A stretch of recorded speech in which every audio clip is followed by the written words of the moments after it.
안녕하세요. 뉴스반장입니다. 한 편의 영화가 따로 없습니다.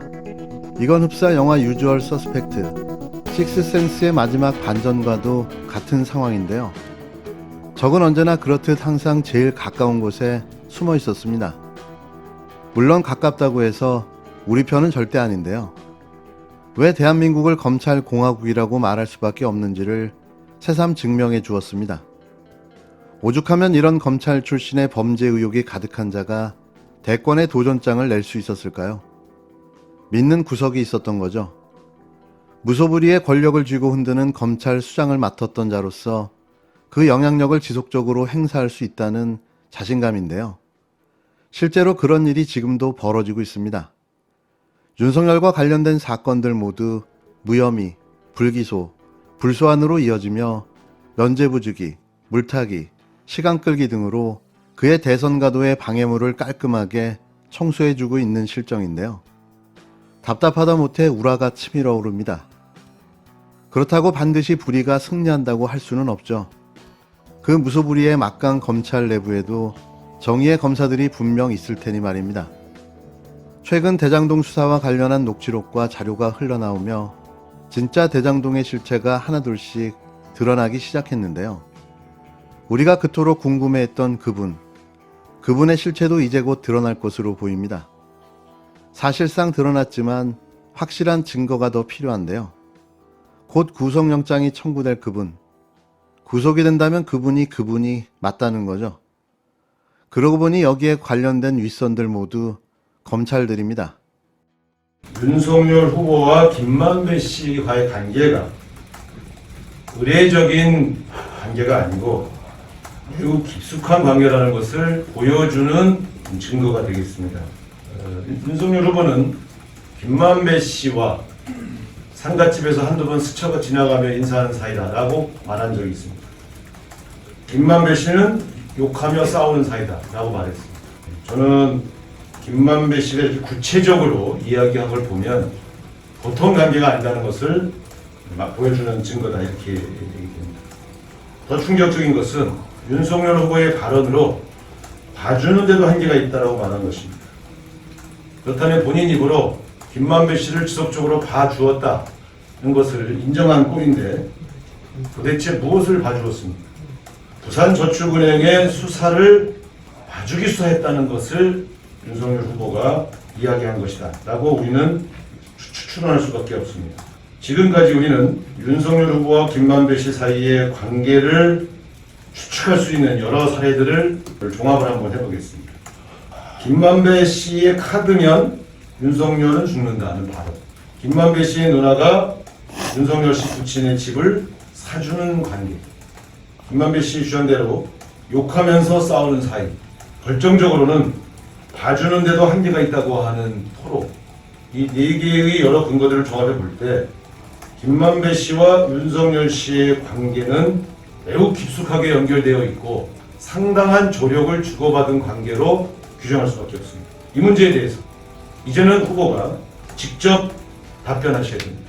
답변하지 않고 회피한다면 이 연관성에 관한 여러 사실관계들을 인정한 것으로 간주할 수밖에 없습니다.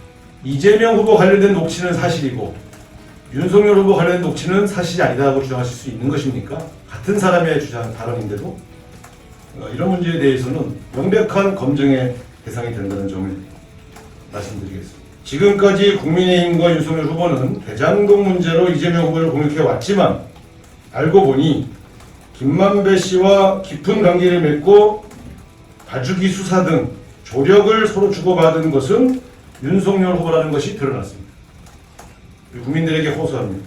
대장동 사건의 실체가 드러날수록 윤석열 후보의 관련성이 더욱더 드러나고 있다는 점, 이 문제를 조사할 특검을 다시 한번 강력하게 주장하고자 합니다.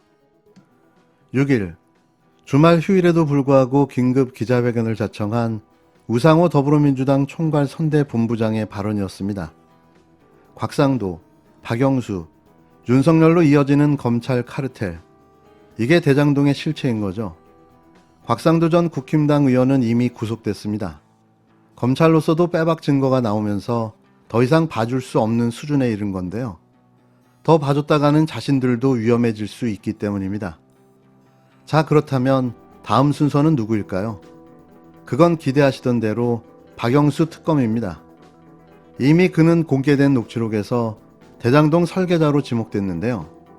박 특검은 자신의 로펌에 있던 정민용 변호사와 김민걸 회계사를 성남도시공사에 꽂아 넣었습니다.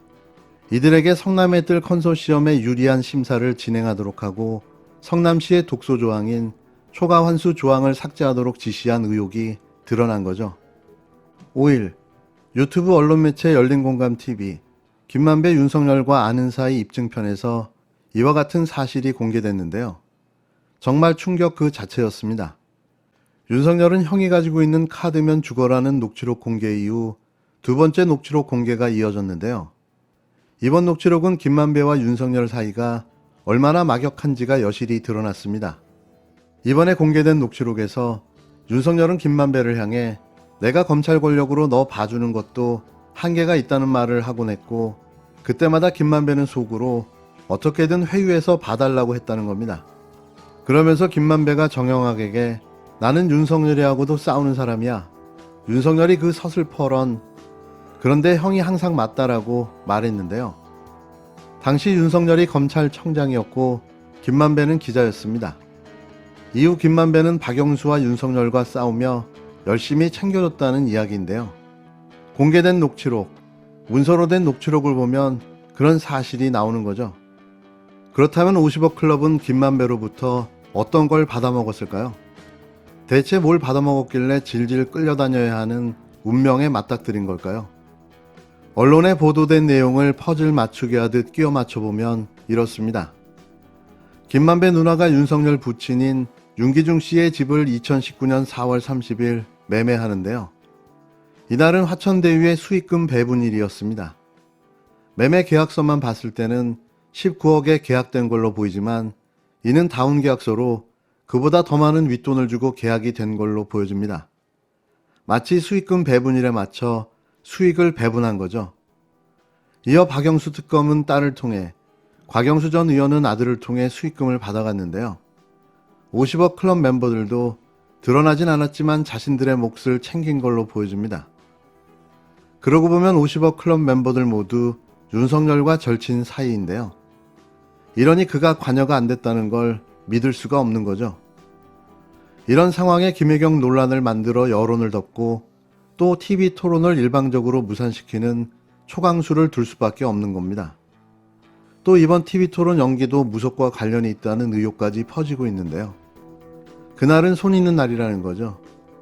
대체 이를 어쩌면 좋을까요? 종합하면 이렇습니다.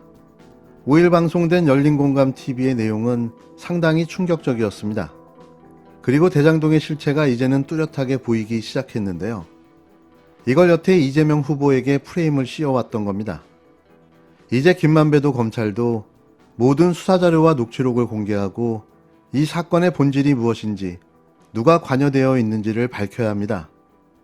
적어도 대한민국 국민들이 범죄자를 대통령으로 뽑지 말아야 하지 않을까요? 역대 최악의 후보, 아니 당군 이래 이토록 뻔뻔한 후보를 본 적이 없습니다. 털끝만큼 양심이라도 남아있다면 사퇴하는 게 마지막 양심을 지키는 일이 될 것입니다. 여러분, 후보님 기 죽지 마세요. 기 안 죽습니다. 저는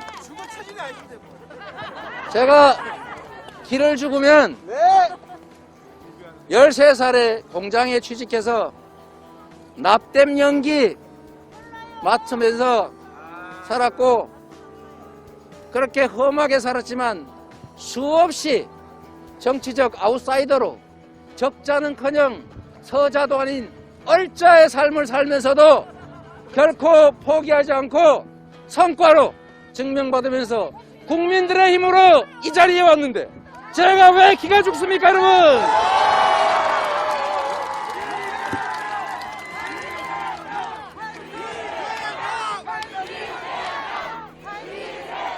저는 여러분을 포함한 대한민국 국민들의 집단 지성을 믿습니다. 대한민국 국민들의 합리적인 의사결정이 없었으면 이 언론과 기득권의 이 집중 포화를 뚫고 어떻게 제가 이 자리에 와 있겠습니까, 여러분? 지금도 온갖 공격이 난무하지만 저는 쏟아지는 포탄을 저의 성취의 토대로 삼아온 사람입니다.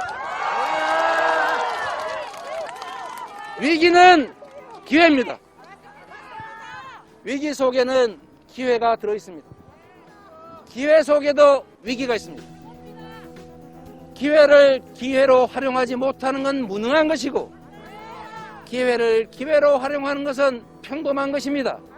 진짜 실력은 위기 속에서 기회를 찾아내고 위기를 기회로 만들어서 극복을 넘어서 성공의 토대를 만드는 것입니다. 이게 진짜 실력입니다, 여러분.